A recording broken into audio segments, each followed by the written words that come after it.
السلام علیکم ورحمۃ اللہ تعالی وبرکاتہ۔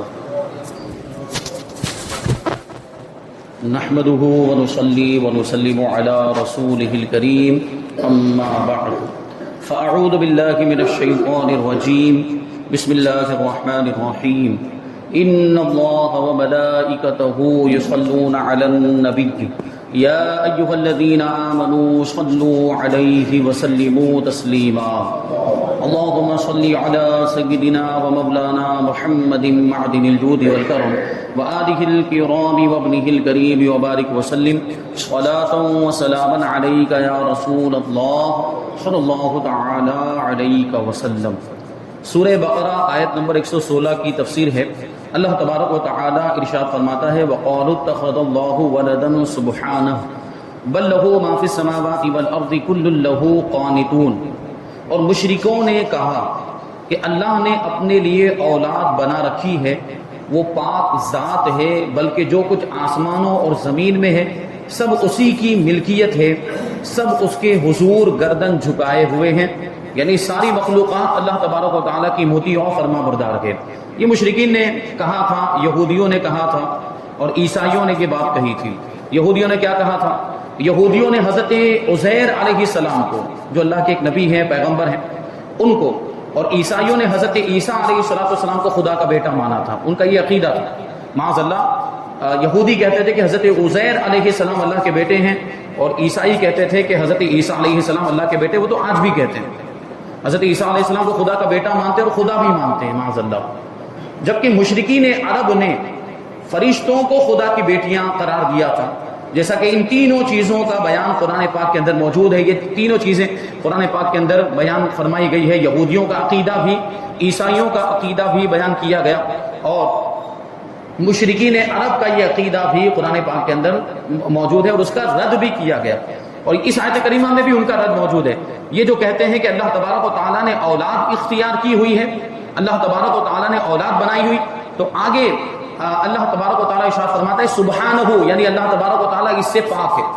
اللہ تبارک و تعالیٰ اولاد اختیار کرنے سے، اولاد اپنے لیے اولاد بنانے سے پاک ہے، کیونکہ ظاہر سی بات ہے کہ اولاد جو ہوتی ہے وہ باپ کا جز ہوتی ہے، بیٹا باپ کا جز ہوتا ہے۔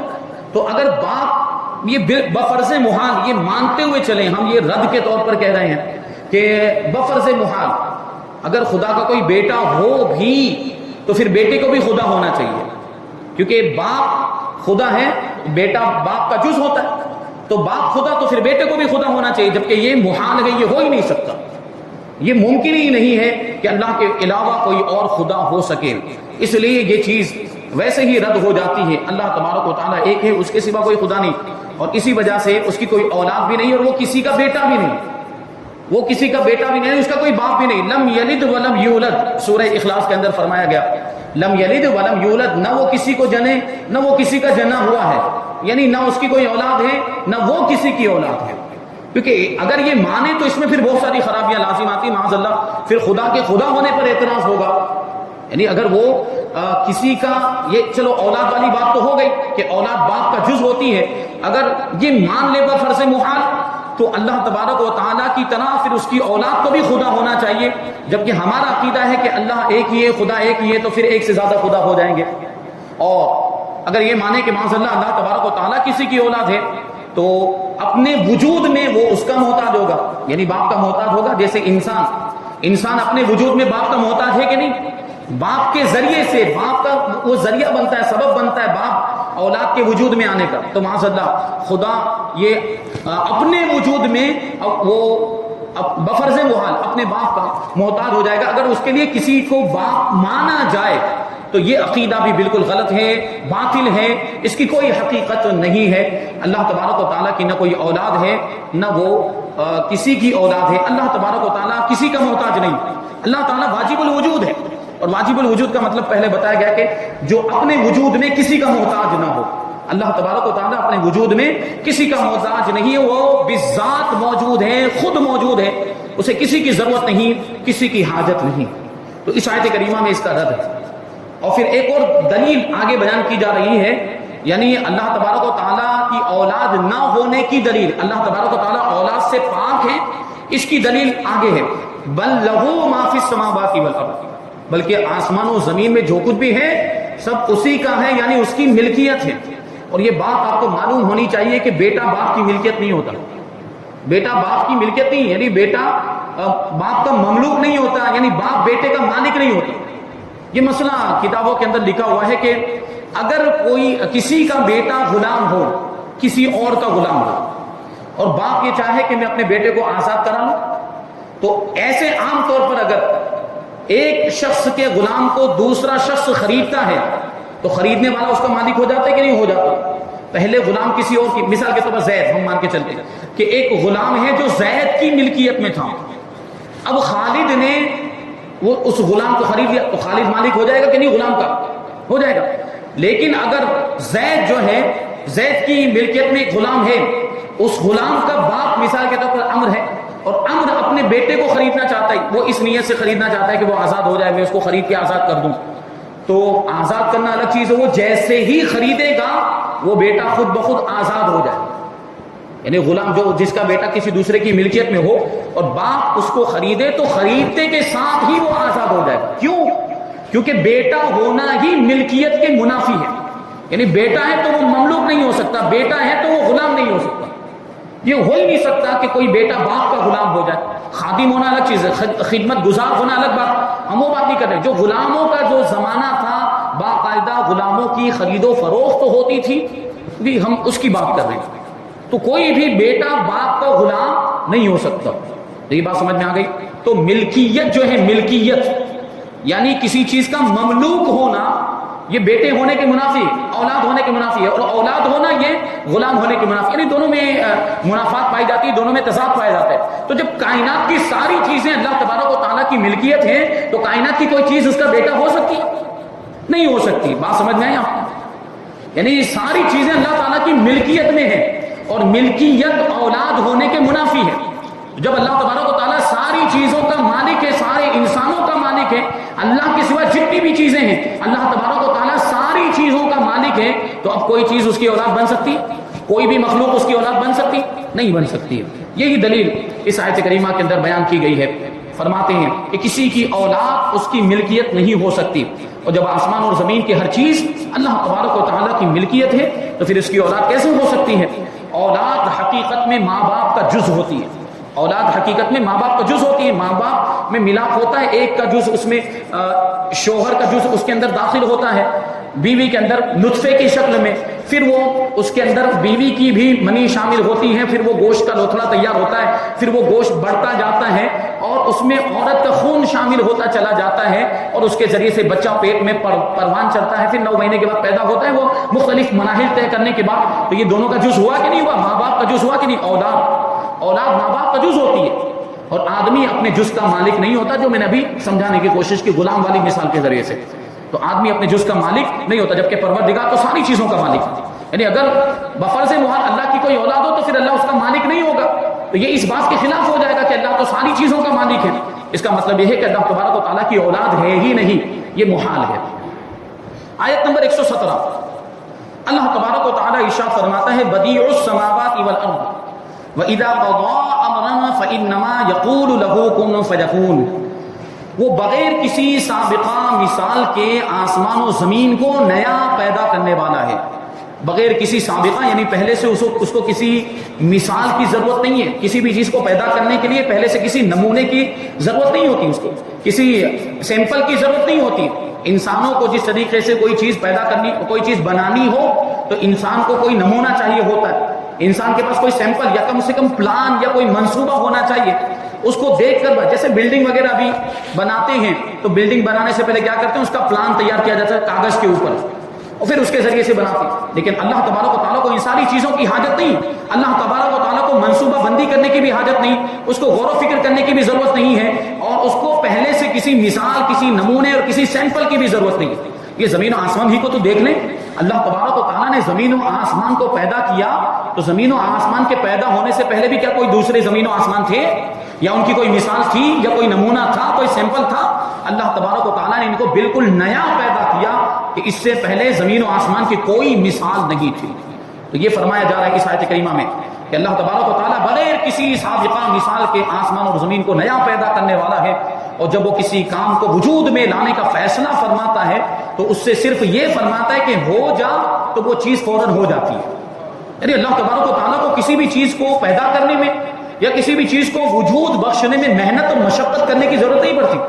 انسان کو جیسے اگر کچھ بنانا ہو تو اس کے لیے کچھ نہ کچھ تو محنت مشقت کرنی پڑے گی، اسباب مہیا کرنے پڑیں گے، سامان اکٹھا کرنا پڑے گا، کچھ تو اس کے لیے تیاری کرنی پڑتی ہے اور کچھ نہ کچھ محنت مشقت کرنی پڑتی ہے۔ پروردگار وہ خدا ہے، وہ خالق کائنات ہے، اور اللہ تبارک و تعالیٰ کی شان یہ ہے کہ جو وہ کسی چیز کا ارادہ فرماتا ہے اس سے صرف کن فرماتا ہے، کن فیکون، اس سے صرف اتنا فرماتا ہے کہ یہ چیز ہو جا، وجود میں آ جا، تو وہ چیز وجود میں آ جاتی ہے۔ تو یہ بات ہو گئی۔ اب یہاں پہ ایک چیز غور کریں گے، بدیع کا معنی کیا ہے؟ بدیع السماوات والارض، بدیع کا معنی ہے کسی چیز کو بغیر کسی سابقہ مثال کے، بغیر کسی سابقہ نمونے کے نئے طور پہ بنانے والا۔ اللہ تبارک و تعالیٰ کے آسمان و زمین کو پیدا کرنے سے پہلے نہ کوئی آسمان تھا اور نہ زمین، تو اللہ تبارک و تعالیٰ نے نئے طور پر اسے عدم سے وجود میں لایا۔ یعنی اللہ تبارک و تعالیٰ نے ان ساری چیزوں کو، آسمان و زمین کو، بلکہ ساری مخلوقات کو، جب کچھ بھی نہیں تھا، ان ساری چیزوں کو اللہ تبارک و تعالیٰ نے بغیر کسی نمونے کے، بغیر کسی سیمپل کے پیدا کیا۔ اللہ تبارک و تعالیٰ کو کسی نمونے کی حاجت نہیں، کسی سیمپل کی حاجت نہیں، کسی منصوبہ بندی کی، کسی پلاننگ کی بھی ضرورت نہیں ہے۔ اللہ تبارک و تعالیٰ تمام مخلوق کے اعتبار سے ہی بدیع ہے، یعنی ساری چیزوں کو نیا پیدا کرنے والا ہے، بغیر نمونے کے پیدا کرنے والا ہے، کیونکہ اللہ تبارک و تعالیٰ نے ہر چیز کو خود ہی وجود بخشا ہے۔ پہلے کسی شے کی کوئی مثال موجود نہیں تھی۔ ہم دنیا کی کوئی بھی چیز لے لیں، ساری چیزوں کو اللہ تبارک و تعالیٰ نے ایسے ہی پیدا کیا، کوئی نمونہ نہیں تھا اور ان کی کوئی مثال موجود نہیں تھی، ساری مخلوقات کو اللہ تبارک و تعالیٰ نے نیا پیدا کیا۔ اب یہاں پر ہم رک کر ایک بات کریں گے کہ اس آیت کریمہ میں پوائنٹ بھی ہے۔ وہ کیا ہے؟ یہ لوگ جو سائنٹسٹ لوگ ہیں، سائنسداں لوگ ہیں، معاذ اللہ، یہ خدا کے وجود کے منکر ہیں کہ اللہ تبارک و تعالیٰ موجود نہیں ہے، دنیا کا کوئی خدا نہیں ہے، دنیا کو پیدا کرنے والا کوئی نہیں ہے، ایسے ہی وجود میں آ گئی۔ یہ لوگ کہتے ہیں، سائنسداں کہتے ہیں کہ دنیا خود ہی بن گئی، معاذ اللہ۔ اور ان کی ایک تھیوری ہے، وہ کیا ہے؟ سائنسداں کہتے ہیں کہ دنیا، یہ آسمان و زمین کیسے بنے؟ تو لوگ کہتے ہیں کہ ایک بڑا دھماکہ ہوا، جس کو یہ لوگ بگ بینگ کہتے ہیں۔ آپ کی معلومات میں ہونا چاہیے، پڑھے لکھے لوگ بیٹھے ہوئے ہیں، یہ سائنسداں، یہ جو عقیدہ یہ سراسر اسلام کے خلاف ہے۔ یہ کیا کہتے ہیں کہ ایک بڑا دھماکہ ہوا اور اسی میں یہ سب چیزیں بکھری، تو یہ سب پلانٹ بن گئے، یہ سب سیارے بن گئے، کوئی زمین بن گئی، کوئی منگل گرہ بن گیا، کوئی شنی گرہ بن گیا، کوئی چاند بن گیا، کوئی سورج بن گیا۔ یہ ساری چیزیں، ان کا کہنا یہ ہے کہ یہ سب پہلے ایک ساتھ میں ملی ہوئی تھی، یہ سب ایک جگہ پہ جڑی ہوئی، ایک جگہ پر موجود، ان میں دھماکہ ہوا، اسی کو بگ بینگ کہتے ہیں۔ وہ بہت بڑا دھماکہ، اور اسی سے یہ سب زمین اور یہ دوسرے سیارے اور دوسرے پلانٹ وغیرہ بن گئے۔ تو آپ لوگ ان سے پوچھیں، یہ بگ بینگ کا جو معاملہ ہے، یہ لوگ، کچھ لوگ ایسے اس کو قرآن سے بھی ثابت کرنے کی کوشش کرتے ہیں، اور قرآن سے اگر ثابت بھی کریں نا، اور قرآن کی آیت کو اگر دلیل کے طور پر پیش کریں نا، تو اس آیت کریمہ سے ہی خدا کا وجود ثابت ہو جاتا ہے۔ جس آیت کریمہ کو وہ بگ بینگ ثابت کرنے کے لیے یہ لوگ دلیل کے طور پر پیش کرتے ہیں، اسی آیت کریمہ سے خدا کا وجود ثابت ہوتا ہے، الحمدللہ۔ وہ کون سی آیت کریمہ؟ میں آپ کو ابھی سناؤں، 17ویں پارے کی آیت کریمہ۔ اللہ تعالیٰ ارشاد فرماتے ہیں، دیکھو ایمان تازہ ہو جائے گا ایسی باتیں۔ اللہ تعالیٰ ارشاد فرماتے ہیں، قرآن میں دیکھیے کیا کیا موجود ہے، ہم غور تو کریں۔ اللہ فرماتا ہے، اور پھر یہاں پہ غور کرنے کی ہی، اللہ تبارک و تعالیٰ غور کرنے کا ہی حکم دے رہا ہے کہ غور تو کریں، کافر غور تو کریں۔ کیا ہے؟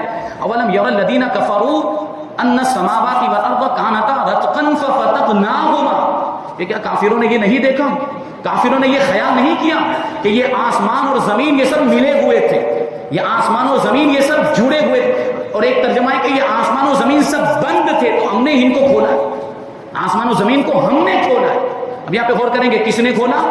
اللہ تبارک و تعالیٰ کس کی طرف نسبت کر رہا ہے؟ اپنی ذات کی طرف، کہ یہ آسمان اگر بگ بینگ ثابت ہو بھی جائے، چلو مان لیتے کہ یہ سب چیزیں جڑی ہوئی تھی، جبکہ ایک دوسری روایت بھی موجود ہے، اس کا بند ہونے کا مطلب کیا ہے؟ بند ہونے کا مطلب حضرت عبداللہ ابن عباس یہ بیان فرماتے ہیں، جو سید المفسرین ہیں، کہ آسمان و زمین بند تھے، اس کا مطلب یہ تھا کہ آسمان سے بارش نہیں ہوتی تھی اور زمین سبزہ نہیں اگاتی تھی، نباتات نہیں اگاتی تھی، تو اللہ تبارک و تعالیٰ نے آسمان سے بارش کو نازل فرما کر آسمان کو کھولا اور زمین سے سبزہ اگا کر زمین کو کھولا، تو کھولنے کا یہ مطلب ہوا۔ لیکن اگر وہ بھی مان کر چلیں کہ یہ جڑے ہوئے تھے، ملے ہوئے تھے، بند تھے، اور اس کو کھولا، تو اللہ تبارک و تعالیٰ کھولنے کی نسبت تو اپنی طرف کر رہا ہے۔ تو اس سے تو اللہ کا وجود ثابت ہو رہا ہے کہ یہ تھا. اگر مان بھی لیتے کہ سب جڑا ہوا تھا تو اس کو کھولا کس نے؟ اللہ نے کھولا. تو اس سے تو اللہ کا وجود ثابت ہو رہا ہے. یہ تو اللہ کے وجود کے منکر ہیں. تو اگر بگ بینگ کو ثابت کرنے کے لیے یہ آیت کریمہ اگر دلیل کے طور پر پیش کرتے تو اس سے تو اللہ کا وجود ثابت ہو جا رہا ہے الحمدللہ قرآن پاک ہی سے. اور پھر ایک اور سوال ان کے اوپر یہ ہوتا ہے کہ چلو مان لیتے ہیں کہ یہ بگ بینگ ہوا, یہ بڑا دھماکہ ہوا اور اس سے یہ دنیا وجود میں آ گئی, زمین اور آسمان یہ سب بن گئے. تو ان سے آپ کے سوال پوچھے کہ بگ بینگ ہونے سے پہلے کیا تھا, یہ بڑا دھماکہ ہونے سے پہلے کیا تھا؟ یعنی کوئی تو میٹیریل تھا, کوئی تو مادہ تھا کہ نہیں تھا؟ یہ کچھ تو ہوگا جو آپس میں ٹکرایا. پوائنٹ ہے کہ نہیں؟ کچھ تو ہوگا جو آپس میں ٹکرایا اور ٹکرانے کے بعد زمین بنی, دوسرے سیارے بنے, دوسرے پلانٹ بنے. وہ مادہ اور مٹیریل کچھ تو تھا. اب ان سے سوال پوچھو کہ وہ مادہ کیسے وجود میں آیا. سائنسدانوں سے آپ سوال پوچھیں کہ وہ مٹیریل جو آپس میں ٹکرایا اور بگ بینگ ہوا وہ مٹیریل کیسے بنا؟ اس کو بھی تو کسی نے بنایا ہوگا. اسی کو بنانے والی ذات پروردگار کی. تو وہ ہر اعتبار سے پھنستے ہیں وہ لوگ اور ان کے نظریات کا خود ان کے نظریات ہی سے رد ہو جاتا ہے. یہ سائنسدانوں کی بات. جبکہ اللہ تبارک و تعالیٰ کی شان کہ اللہ تبارک و تعالیٰ بدیع ہے. یہ آسمان و زمین کو نیا پیدا کرنے والا, آسمان و زمین کا پہلے کوئی وجود نہیں تھا, اللہ تبارک و تعالیٰ نے ان کو پیدا کیا. تو اس آیت کریمہ سے وہ اگر یہ مان بھی لیں ٹکرانا ثابت تو اس سے خدا کا وجود بھی ثابت ہوتا ہے. بہرحال انسان کو ضرورت پڑتی ہے کسی نمونے کی اور انسان کو ضرورت پڑتی ہے کسی مثال کی, کسی سیمپل کی. اچھا ابھی آپ کہیں گے کہ انسان تو کبھی کچھ چیزیں ایسے بھی بنا لیتا ہے. انسان کبھی بغیر سیمپل کے اور بغیر کسی نمونے کے بھی کوئی چیز ایسی بنا لیتا ہے کہ نہیں بنا لیتا ہے کہ نہیں؟ تو اس میں آپ یہ جواب دیں گے کہ انسان اگر کوئی چیز بغیر نمونے کے بنا بھی لے, بغیر کسی سیمپل کے بنا بھی لے تو اس کو بھی تو مٹیریل کی ضرورت ہوگی. وہ مٹیریل کچھ نہ کچھ مٹیریل تو استعمال کرے گا کسی بھی چیز کو بنانے کے لیے. جیسے ابھی ان لوگوں کا دعویٰ ہے کہ ہم انسان بنا رہے ہیں, کلون بنا رہے ہیں, ہم انسان کے جیسا بالکل احساس والا روبوٹ بنا رہے ہیں, بالکل محسوس کرنے والا. جیسے انسان محسوس کرتا ہے چیزوں کو ویسا وہ روبوٹ ابھی سائنسداں بنانے کی کوشش کر رہے ہیں. تو آپ ان سے سوال پوچھیں کہ یہ خدا کی تخلیق کا مقابلہ کرنے جا رہے ہیں. جو بھی روبوٹ یہ بنائیں گے کچھ بھی بنا کر لے جائیں, احساس وغیرہ جو بھی اس میں ہو وہ سب کچھ کر کے لے جائیں, لیکن اس کو جو بھی بنایا ہوگا مٹیریل جو بھی اس میں جوڑا ہوگا وہ مٹیریل کس کا بنایا ہوگا؟ وہ مٹیریل تو خدا کا بنایا ہوا, یعنی اس میں بھی وہ رب کے محتاج ہے. روبوٹ جیسا بھی بنا لے, کیسا بھی کام کر لے, اپنی عقل کا کیسا بھی استعمال کر لے. جیسے عقل کی بھی بات آ گئی کہ اپنی عقل کے بھی تو محتاج ہے وہ. یہ عقل ان کو کس نے عطا کی جس کے بلبوتے پر یہ ساری چیزیں بنا رہے ہیں وہ لوگ؟ عقل بھی تو اللہ نے ان کو عطا کی ہے. تو وہ روبوٹ بھی بنائے یا کچھ بھی بنائے تو اس میں بھی جو مٹیریل ہوگا, جو مادہ ہوگا, وہ اللہ ہی کا بنایا ہوا ہے, اللہ ہی کا پیدا کیا ہوا ہے. وَإِذَا قَضَىٰ أَمْرًا, جب اللہ تبارک و تعالیٰ کسی چیز کا فیصلہ فرماتا ہے تو فیصلہ فرمانے سے مراد یہاں پہ ارادہ کرنا ہے. جیسا کہ ایک اور مقام پر اللہ تبارک و تعالیٰ ارشاد فرماتا ہے إِنَّمَا أَمْرُهُ إِذَا أَرَادَ شَيْئًا أَن يَقُولَ لَهُ كُن فَيَكُونُ. یہ یاسین شریف کی آیت کریمہ ہے کہ اس کا کام تو یہی ہے کہ جب کسی چیز کا ارادہ فرماتا ہے تو اس سے فرماتا ہے ہو جا, تو وہ فوراً ہو جاتی ہے. اور اس آیت کریمہ سے اصل مراد یہ ہے کہ ایسا ہونا ممکن نہیں ہے کہ اللہ تبارک و تعالیٰ کسی شے کا ارادہ فرمائے اور وہ نہ ہو. ارادہ فرماتا ہے تو پھر وہ ہو ہی جاتی ہے, کیونکہ کوئی بھی چیز اللہ کے حکم کے خلاف ورزی تو کر ہی نہیں سکتی. اللہ کے حکم کے خلاف کوئی بھی چیز نہیں جا سکتی.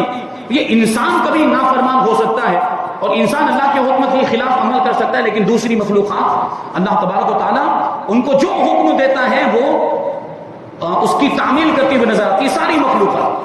اور انسان بھی خود اگر دیکھیں اگرچہ اعمال کے اندر وہ کبھی نافرمان ہو جاتا ہے, لیکن اللہ تبارک و تعالیٰ اگر انسان کے وجود کو یہ فرما دے, اگر اللہ تبارک و تعالیٰ انسان کے جسم کو, جو ہمارا جسم ہے, اگر اللہ تبارک و تعالیٰ ہمارے جسم کو حکم دے کہ اے جسم مردہ ہو جا, یہ جسم مردہ ہو جائے گا کہ نہیں ہو جائے گا؟ ہو جائے گا بے شک. یہ اللہ کی شان ہے.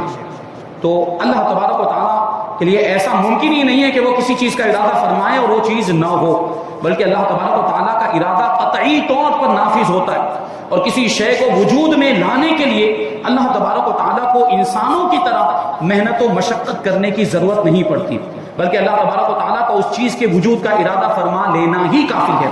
یاد رہے کہ اللہ تبارک و تعالیٰ کسی بھی کام میں کسی کا محتاج نہیں. اور اب سوال یہ پیدا ہوتا ہے کہ اللہ تبارک و تعالیٰ جب کسی بھی چیز کا ارادہ فرماتا ہے تو وہ چیز وجود میں آ جاتی ہے, تو بارش برسانے کے لیے اللہ تبارک و تعالیٰ نے فرشتے کو کیوں مقرر کیا ہے؟ روح قبض کرنے کے لیے اللہ تبارک و تعالیٰ نے فرشتے کو کیوں مقرر کیا؟ روزی پہنچانے کے لیے اللہ تبارک و تعالیٰ نے فرشتوں کو کیوں مقرر کیا ہے؟ بندوں کے اعمال لکھنے کے لیے فرشتوں کو کیوں مقرر کیا ہے؟ فرشتوں کو مختلف ذمہ داریاں جو سونپی ہے، تو کیوں سونپی ہے؟ تو اس کا یہ مطلب ہرگز نہیں ہے کہ اللہ تبارک و تعالیٰ ان فرشتوں کا محتاج ہے، نہیں، اللہ تبارک و تعالیٰ نے جو مختلف کام فرشتوں کو سونپے ہیں اور مختلف کاموں کے لیے جو فرشتوں کو مقرر فرمایا ہے، یہ اس کی حکمت ہے، اس کی حاجت نہیں ہے۔ اللہ تبارک و تعالیٰ کو فرشتوں کی حاجت نہیں ہے، اس میں حکمت ہے۔ اب وہ حکمت ہمیں سمجھ میں آئے کہ نہ آئے، اللہ تبارک و تعالیٰ کو کوئی بھی کام حکمت سے خالی نہیں۔ یہ تو فرشتوں کی ہم بات کریں، جبکہ دنیا کے اندر زمین پر قطب اقطاب کا وجود ہے، ابدال کا وجود ہے، اوقات کا وجود ہے، اولیاء کرام کی قسمیں جو ہر زمانے میں موجود ہوتے ہیں اور یہ زمین کے سارے معاملات کو طے کرتے ہیں اور یہ نعمتیں بھی کبھی کبھی تقسیم کیا کرتے ہیں، تو یہ بھی اسی میں آئے گا۔ یعنی اولیاء کرام کو جو نعمتیں تقسیم کرنے کا اختیار دیا گیا، مطلب یہ ہوتا ہے کہ اللہ تبارک و تعالیٰ ان کو عطا فرماتا ہے نعمتیں، جو اس علاقے کی، جس علاقے کی ولایت ان کو عطا فرمائی گئی، اس علاقے کی نعمتیں جس کو جو ملنے والا ہوتا ہے وہ اس ولی کی بارگاہ میں، جو اس علاقے کے قطب ہوتے ہیں، جو اس علاقے کے والی بنائے گئے تھے، ان کی بارگاہ میں پہنچتی ہیں، پھر وہ اپنے دربار سے اس کو تقسیم کیا کرتے ہیں۔ جیسے کہ آج جمعہ کے دن میں نے شہنشاہ صورت حضرت خواجہ سید جمال الدین دانا نقشبندی رحمۃ اللہ تعالی علیہ کے تعلق سے یہ بات عرض کی تھی کہ آپ کو سورت کا شہنشاہ بنایا گیا، آپ کو سورت کی قطبیت عطا کی گئی کہ آپ یہاں کے اولیاء کرام کے سردار۔ جب بھی کسی کو کچھ چیز ملنے والی ہوتی، جب بھی کوئی نعمت ملنے والی ہوتی، تو اللہ کے رسول صلی اللہ علیہ وسلم کی بارگاہ سے وہ خواجہ دانا رحمۃ اللہ تعالی علیہ کی بارگاہ میں پہنچتی ہے، پھر ان کے دربار سے وہ سورت والوں میں تقسیم ہوتی ہے۔ تو یہ جو اولیاء کرام کو بھی جو کام سونپے گا، اور اب ہم اور اوپر چڑھ کے دیکھیں تو حضور پاک صلی اللہ علیہ وسلم نے کیا ارشاد فرمایا کہ انما انا قاسم اللہ یعطی، کہ اللہ دیتا ہے اور میں تقسیم کرتا ہوں۔ تو کیا اللہ تبارک و تعالیٰ نعمتیں دینے میں رسول پاک صلی اللہ علیہ وسلم کا یا اولیاء کرام کا محتاج ہے؟ ہرگز ایسا نہیں۔ یہ اس کی مصلحتیں ہیں، یہ اس کی حکمتیں ہیں کہ اس نے یہ واسطے، ذریعے اور وسیلے بنائے ہوئے کہ کوئی چیز رسول پاک کے ذریعے سے ملتی ہے، کوئی چیز غوث پاک کے ذریعے سے ملتی ہے، کوئی چیز غریب نواز کے وسیلے سے ملتی ہے، تو کوئی چیز حضرت خواجہ دانا رحمۃ اللہ تعالی علیہ کے وسیلے سے ملتی ہے۔ تو جس طرح فرشتوں کو کام سونپے گئے ہیں، اسی طرح یہ اللہ کے محبوب بندوں کو بھی کام سونپے گئے، اور یہ بھی اس طرح لوگوں کی بگڑی بناتے ہیں، حاجت روائی بھی کرتے ہیں، فریاد رسی بھی کرتے ہیں، اور ان کو جو کچھ بھی طاقتیں ملی ہیں، ہمارا عقیدہ یہی ہے کہ اللہ تبارک و تعالیٰ کی عطا سے ملی۔ تو فرشتوں کو اللہ تبارک و تعالیٰ نے مقرر فرمایا، تو یہ اس کی حکمت ہے، اللہ تبارک و تعالیٰ کو اس کی حاجت نہیں۔ یہاں پر آیت نمبر 117 کی تفسیر مکمل ہو گئی، وقت ختم ہو گیا انشاءاللہ۔ آیت نمبر 118 اور 119 اور وقت رہا تو 120 کی تفسیر ہم آئندہ درس میں شامل کریں گے۔ اللہ تبارک و تعالیٰ کی بارگاہ میں دعا ہے کہ جو کچھ بھی بیان ہوا اس پر ہم سب کو عمل کرنے کی توفیق عطا فرمائے، اور نور قرآن سے ہم سب کے دلوں کو روشن اور منور فرمائے۔ وما علینا الا البلاغ۔ السلام علیکم۔